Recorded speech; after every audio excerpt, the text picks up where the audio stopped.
All right, so this lecture will be the first part in a lecture on the Great Depression and FDR's New Deal. So I'm going to talk about the causes of the Great Depression and get about halfway through some of the major parts of FDR's New Deal, and then there will be a second part uploaded shortly. Um, so we'll start with the major causes of the Great Depression. The Great Depression was triggered by the stock market crash in October of 1929, but was made worse by other causes. So we'll start with Black Tuesday and the crash. Black Tuesday is kind of the day that the stock market crashed, and it was this horrible day in American history, hence kind of the title Black Tuesday. And what happened for the crash is that the prices of stocks started falling, which made people start selling stock instead of buying it. So if you remember all through the 20s, people kept buying stock rose in value. And so when the prices of stock start falling, people started selling like crazy. And by the end of 1929, investors had lost over $30 billion, which is more money than we had spent on World War II. And so a good way to think about it is like a house of cards. So the stock market looked good until it started collapsing, and then the whole thing collapsed, and people started rushing in to sell stocks, which made the prices drop even more. To add to that, banks had loaned money to just about anyone, and they did something called buying on margin, where you could get a loan to invest in the stock market, and you could put down as little as like 10% into the loan. So if I had like $1,000 and I borrowed $9,000, I can invest a total of $10,000 in the stock market, but I really only had $1,000 to start with. So it's kind of shaky loans. And when the stock market crashed, people were unable to pay back banks for the loans they had taken out to buy stock. So the banks had made risky investments. And when people were unable to pay the bank back those loans, it caused a problem. And something else was happening were bank runs, where people panicked and they went to the bank to withdraw all of their money. And so many people did that banks actually ran out of money and had to close. So usually only the first people in line would get their money before the bank closed for good. We also have the overproduction and underconsumption by companies and consumers. So thanks to the assembly line, factories produced more goods. Normally this is good, but in the 1920s, companies were producing more goods than people could buy. Also, the wealth gap was widening, and at least 40% of Americans were living in poverty. By the end of the 1920s, most Americans were in debt and unable to borrow more money. They stopped buying products, leading to underconsumption. This added to the growing problems, and it became this vicious spiral of companies laying off workers because they couldn't make money, because they were overproducing and people weren't buying. So companies would lay off workers. Those people would be spending less money. Companies would make less money, and so more people would get laid off. So it just becomes this cycle. And then the final kind of cause of the Great Depression is the government took several actions that ended up hurting the economy more than it helped. So the Federal Reserve System raised the discount rate, or money that certain banks could borrow, from the Federal Reserve. So as that rate rose, less money was in circulation moving through the economy, and it was really bad timing. This basically made it harder for companies to stay in business because they couldn't borrow as much from the banks that took from the Federal Reserve, and it ended up getting more people laid off. So it could have helped companies kind of stay afloat and keep people on as workers, but instead it hurt them because they couldn't borrow as much from stable banks. The second government action that hurt the economy was the government increased tariffs, or taxes on goods from other countries, which started a trade war between Europe and the United States.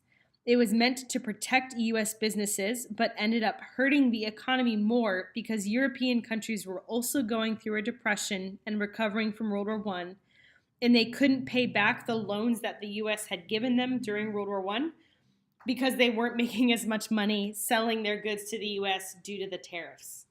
So what had been a bad recession ended up becoming the Great Depression because the economy was floundering. And when Franklin Delano Roosevelt ran for the presidency, he was such a favorite against Hoover because he was not Hoover. People saw President Hoover as someone who wasn't really doing anything about the problem, and they wanted someone new. So Franklin Delano Roosevelt, or FDR, became president, and he faced a lot of problems. And we kind of are going to examine the first 100 days in his presidency. So the first 3 months of his presidency, he made a lot of changes, and he didn't really have an overall plan to save the economy.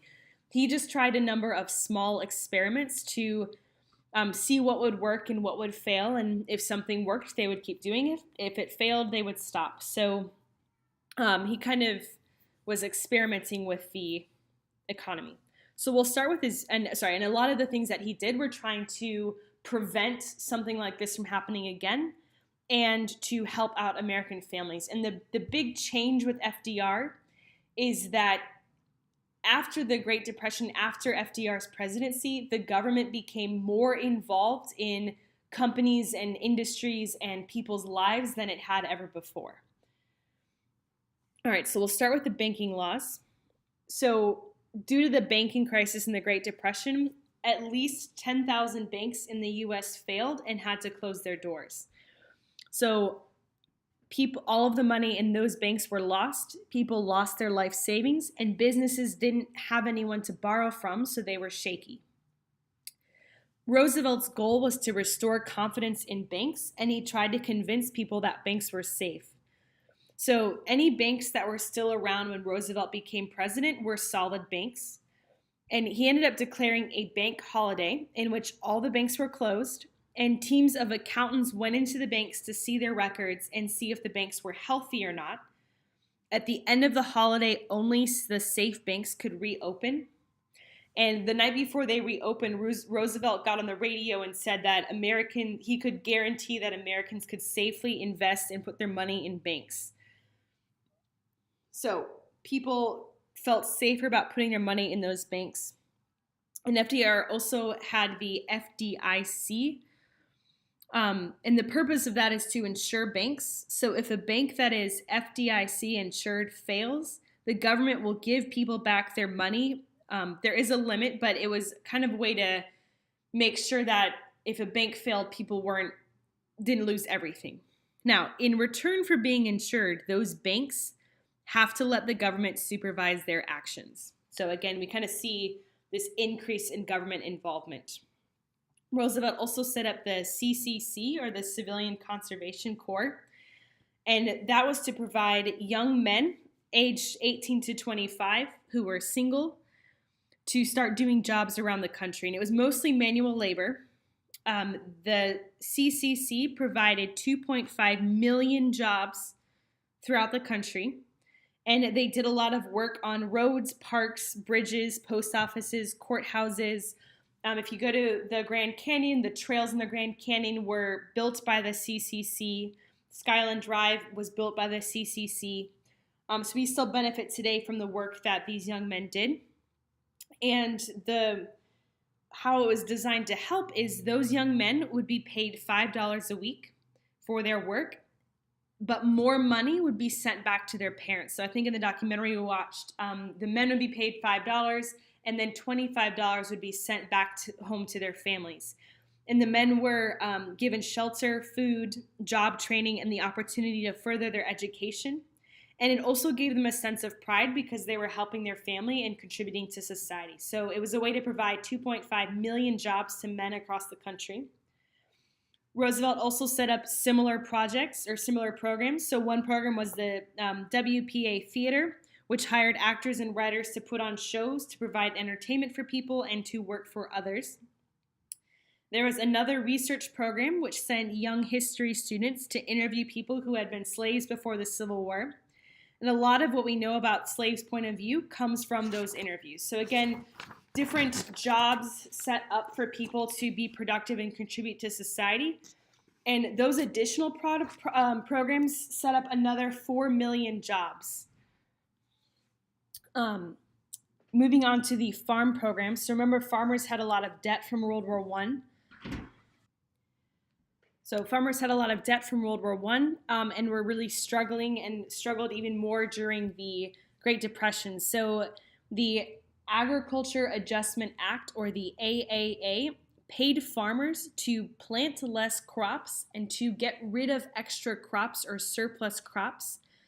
And the goal of that was to bring up the prices of the remaining crops. So the government was hoping to give farmers a little boost by making their remaining crops worth more and to keep prices higher. The government also loaned farmers money so that they could retire the mortgage they had on their farm and take out a lower interest mortgage. So they're trying to financially help out farmers to kind of boost their productivity. And there's also the homeowner programs. So homeowners could pay off an old home mortgage with government money and replace it with a government loan with a lower interest rate to try to allow people to keep their homes.